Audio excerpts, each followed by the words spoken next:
guys, it is Rachel here. In today's video, we're going to be showing you some of our favorite ballet tips. We just wanted to share things that we've learned along the way. A lot of people have requested this video, so we thought it was finally time to do it. Without further ado, let's get right into the video. I hope you enjoy. Hey guys, it's Savannah here. Today I'm going to be showing you guys some tips on pirouettes. First, I'm gonna go get the turning Marley that I like to use. This whole room has Marley on it, but I prefer this little board here that's specially made for turns. I find it easier to turn on because the Marley here is very thick, so it's kind of squishy, which is safe and better for jumps, but worse for turns, at least for me. So I prefer this board that's like a nice platform to turn on. I think some of the most important things for turning is your back and your arms, like keeping a nice round position, and then your passe leg. You don't want to be sitting in your hip. At the bar, you know, your teachers are always telling you when you're holding passe and balancing to not like sit on your actual knee with your foot. They tell you not to do that because they want you to pull up, because it helps for turns if you always practice lifting up. For turns, you're not going to sit in your leg. You just can't do that. So that's kind of the main reason why people tell you not to sit when you're balancing in passe. Activating your back is one of the most important things for pirouettes. If your back's not like activated, you lose your arms as well. And then you just kind of lose like the core and everything up here. So using your back is one of the most important things, I would say. And of course, doing ab exercises and strengthening that core is very important because you want to have a very strong core for pirouettes. And when you're doing multiple pirouettes or fouettes, you're going to want a strong core to keep your center. I'm just going to do a couple pirouettes just to like feel out and see if I have more tips.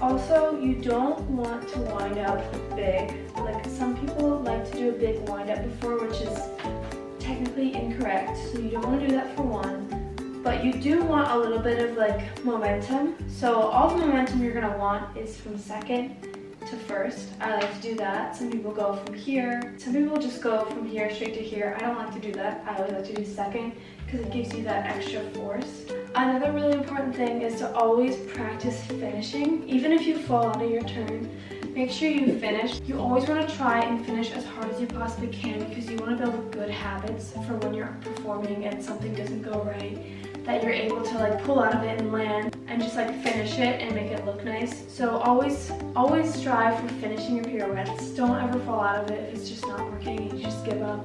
That's such a bad habit. You don't want to build that. In terms of trying to stay on your leg and to do multiple pirouettes, you really want to think about pushing down into the floor with your bottom leg, because that ultimately is going to be what keeps you upright. The bottom half you're thinking of pushing down, and the top half you're thinking of lifting up. It's kind of like you have a string going this way and a string going this way. So there's no way that you could break off because your string is so sturdy that it's just pulling you opposite ways to keep you up.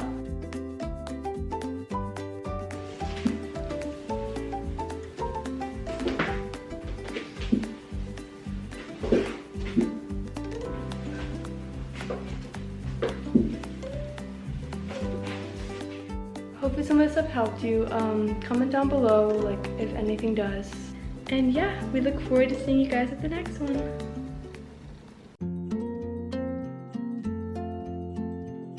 Alright, hi guys, this is Caroline here. For my Ballet 101, I'm going to be talking to you guys about flexibility and stretching. Also, my shirt is from Dancy Life, by the way. Obviously, everybody's born with a different amount of flexibility. For me, I was born with a lot of flexibility naturally, but I've done a lot of stretching over the years to maintain that flexibility. Everybody has different types of muscles. Some people are just tighter than others and they have less range of motion. Everybody can always stretch more to help their muscles get more flexible and lengthen more. I think the most important thing when it comes to stretching is to be consistent. Otherwise, you won't really see results unless you are consistently stretching. it can be very beneficial. It's also very important if you have a lot of flexibility that you are also strengthening those muscles that have a lot of range of motion, because it's always important to balance out the flexibility with strength. Otherwise, it can be dangerous when you're dancing if you just have flexibility but no strength behind it. You can get injured. It also helps you use your muscles more efficiently if there's strength and flexibility. The nice thing about stretching is there's pretty much a stretch for every single muscle. So any muscles that are really tight or not flexible, you can always find a stretch that works for you. Always make sure you're stretching safely, of course. You never want to really overstretch your muscles too much, because that is not as beneficial, because you kind of just like strain your muscles and make them weak if you like totally overstretch them, and that's not good either. So you want to have a good amount of stretching and then strengthening and being consistent, and you will definitely see improvements. It's really important when you're stretching to be breathing and taking deep breaths so your muscles can be stretching and contracting while you're in the stretch. So always make sure you're breathing. Another thing is to always make sure you are warmed up before you stretch. Stretching when your muscles are cold and tight is not safe, and it's much harder because your muscles are stiff and you're kind of just straining them at that point. So always make sure your muscles are warmed up. You'll have a much more enjoyable and beneficial experience. Obviously, a lot of flexibility doesn't come overnight, especially if your muscles are just naturally more tight. It's going to be a harder and longer process to gain a lot of flexibility, but if you're consistent, keep doing your stretches, you will get there. So I'm just going to show you guys some of my favorite stretches to do. I'm going to be showing them on our stage step Marley floor, which is our favorite. This floor is great for working out or practicing ballet or dancing, just any sort of dance. It's amazing to have a good Marley floor. Most of the stretches I'm about to show you can be held for 30 seconds to a minute each side. I would say 30 seconds is like the minimum amount you should be in a stretch. Never stay in the same stretch for more than 2 minutes. 30 seconds to 2 minutes is the big range of how long you can stay in your stretches.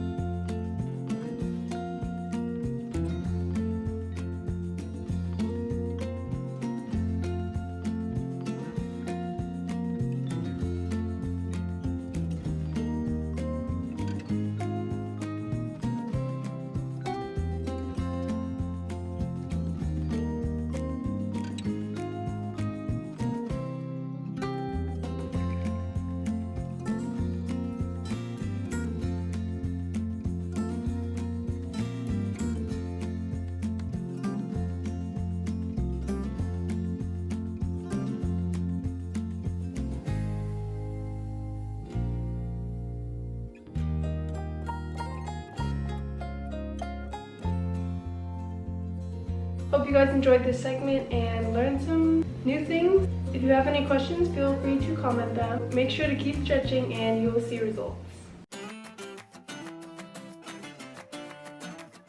Hi everyone, it is Michelle here. Today I'm going to be telling you some tips and tricks for your workout. This is currently what I'm doing in my workout. I usually start with some arm exercises. I use 3-pound weights. I don't have a set thing. I just have a couple different exercises and I kind of just go until my arms feel tired. After that, I usually do abs, which I use my interval timer for. I do 50 seconds on and then I have a 10-second break before the next exercise. It's a little more than 10 minutes long because I start with a bunch of different exercises and then I end with a series of planks, and by that point I'm dead. I do leg exercises. Most of what I do is like targeting the back of your legs and like strengthening that area. I use the interval timer for that too. So 50 seconds on, 10 seconds off. I usually do 3 sets of TheraBand exercises. The first one, I just do my toes down and up. The second one, I do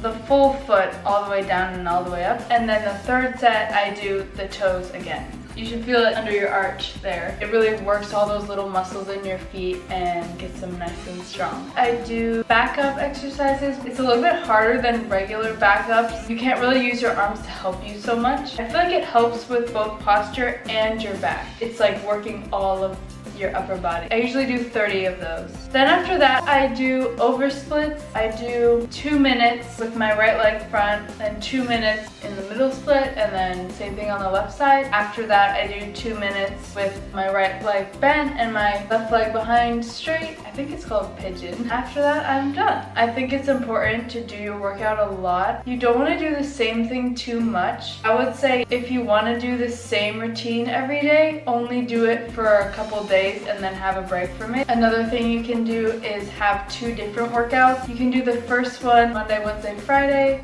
The second one you could do Tuesday, Thursday, Saturday if you wanted to go that far. But it's important to switch up your workout so that it doesn't get too easy because your muscles adapt. It's not as effective then. So you want to keep changing it up so that you're constantly getting stronger. And yeah, that's basically what I do for my workout. I love doing my workout in our home studio. This floor is by Stage Step. We all love it so much. We got this floor in 2020 since we were going to be stuck at home all the time. We needed to have a good floor for that. This floor has been so helpful and so amazing. Thank you so much to Stage Step for making this amazing floor. And I hope you found this helpful, and let me know if you try any of these exercises. And yeah. This is Eliana, and I will be showing you guys how I do my ballet bun. For me, it only takes I'm gonna say 8 minutes, somewhere around there. But this is just to show you how I do it every day. Sometimes I add fancy twists or things, but I'm just gonna do a plain ballet bun. Okay, so first I spray my hair with a little bit of water. And then I just comb it back into a nice ponytail. I like to comb diagonal so that the bun won't be sitting on your neck, so your ponytail's a little bit higher.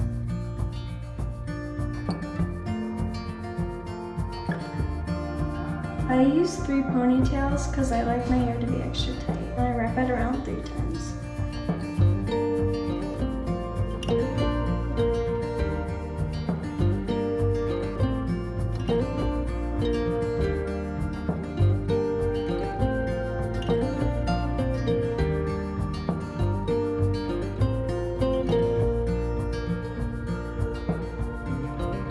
So this is my ponytail. Now I'm gonna do my bun.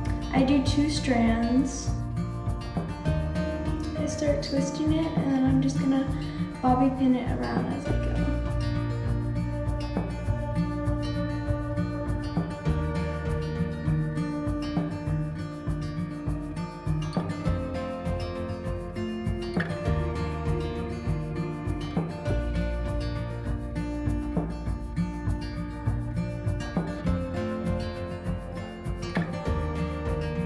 Okay, I finished the first strand, and now I'm going to do the second strand. I like to wrap around the second strand the other way to make sure that my bun is in the center of my head.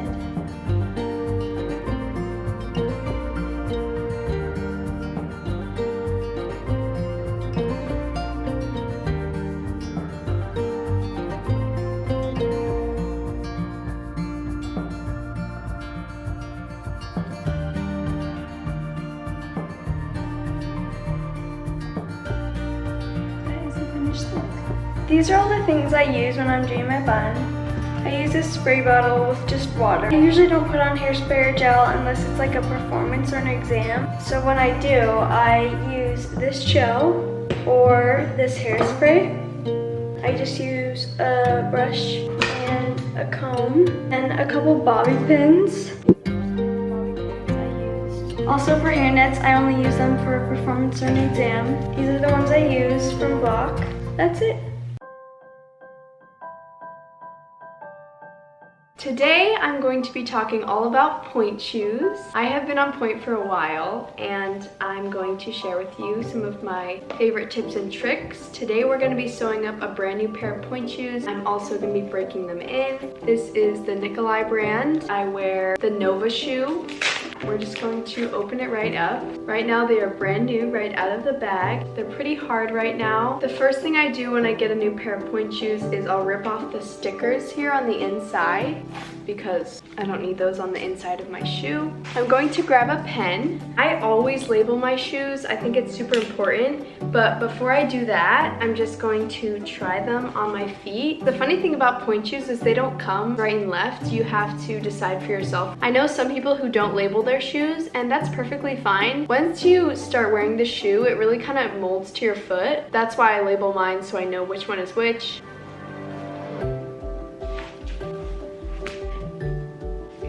I'm gonna switch them one more time just to make sure. Now that I figured out which shoe is gonna go on which foot, I'm going to label it with a pen.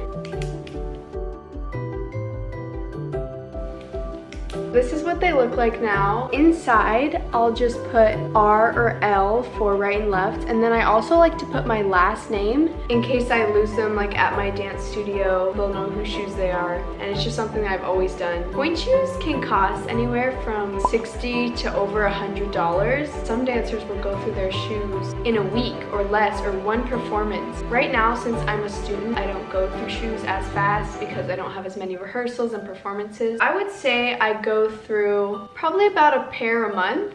Here I have my sewing kit bag. This is the Quiner sewing kit bag. It has all the sewing supplies that you'll need. A needle and thread. I like to use pink thread, scissors, elastic, and ribbon. I like to use stretch ribbon, a lighter. That is everything you need to sew your pointe shoes. So let's get started.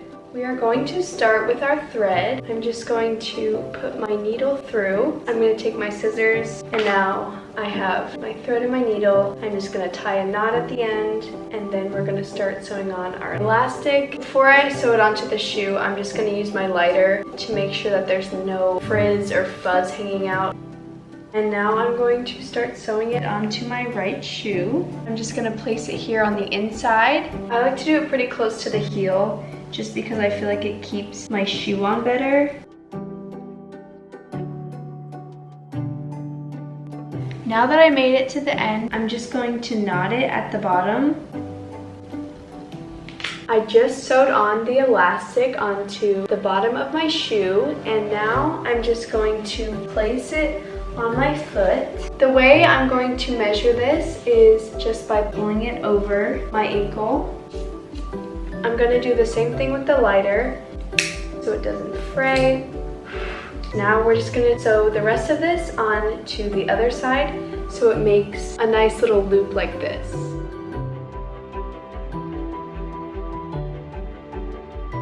Now that the elastic is sewn on, this is going to hold our ankle in place and hold the heel of the shoe onto our foot. Now I'm going to take my ribbon. I like to use stretchy ribbon. I'm going to light it again just like I did with the elastic. I'm going to start sewing on the elastic to my right shoe. I'm going to sew it right behind this seam right here, just like an inch or two away from the elastic.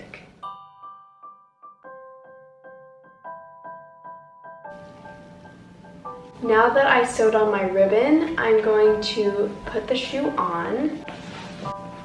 I'm going to tie the ribbon around just how I like it. First I cross my ankle, then I'll go around, and then I'll cross over to the left side. And this is where I'm going to cut it. I'm going to take my lighter. All I have left to do is to just tie the end of this onto the left side of my shoe to make a bigger loop. I'll show you later how I tie them.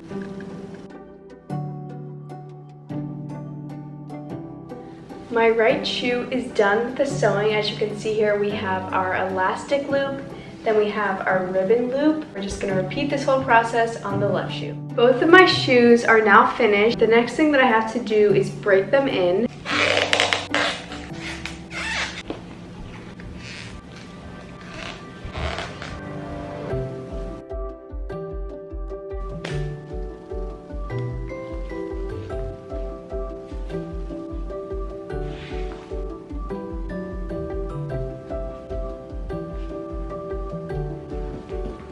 Now my pointe shoes are all sewn up, I broke them in, and I'm ready to take them to class. I remember the first day I got my pointe shoes, I was so excited. Make sure you talk to your teacher. Tips if you haven't gotten pointe shoes yet is to really focus on strengthening your ankles and working on the articulation of your feet, because this will really help you once you get pointe shoes to not get injured. It takes a lot of time to get used to them. You have to learn to turn in them, to jump, all these things, adagio in pointe shoes. If you guys have any more questions, you can comment them down below. I hope you enjoyed my segment talking about pointe shoes.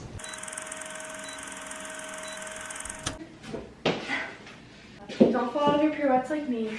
Opposite, I can't think of the word.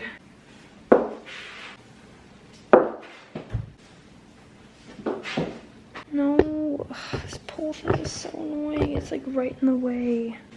No, don't be like me. I say all these things and then I don't do them.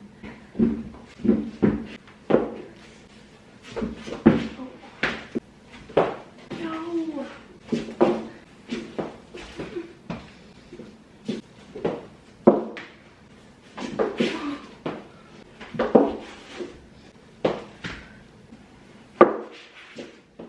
I'm gonna go until I fall over.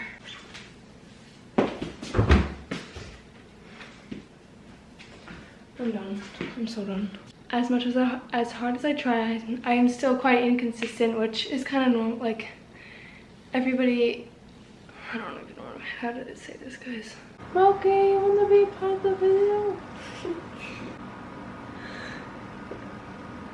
Oh, I'm sorry. She doesn't want to be with you, so bye. Okay. You could like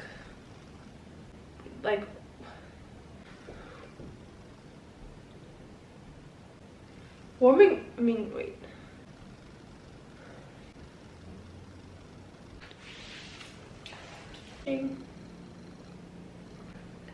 Probably. Oh dear, what the heck?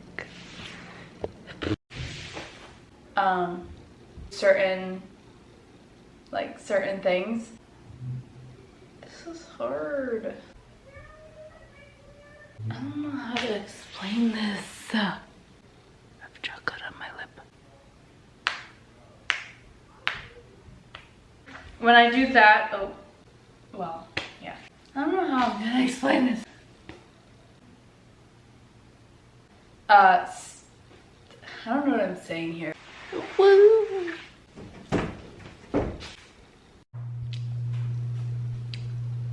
My head? Doing I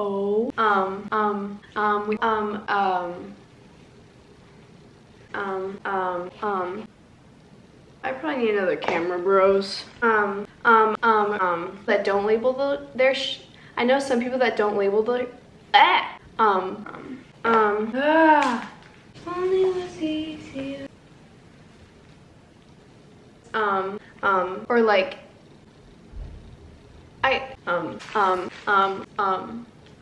what did I say? So much. I'm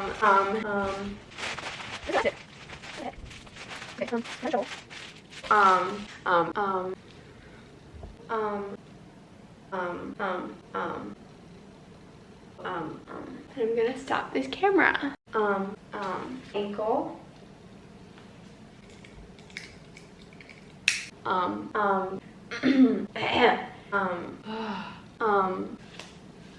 What the heck?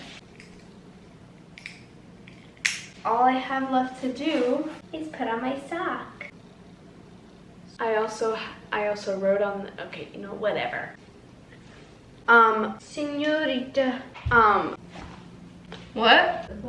Obvi. Don't be sad! I want it that way. Okay.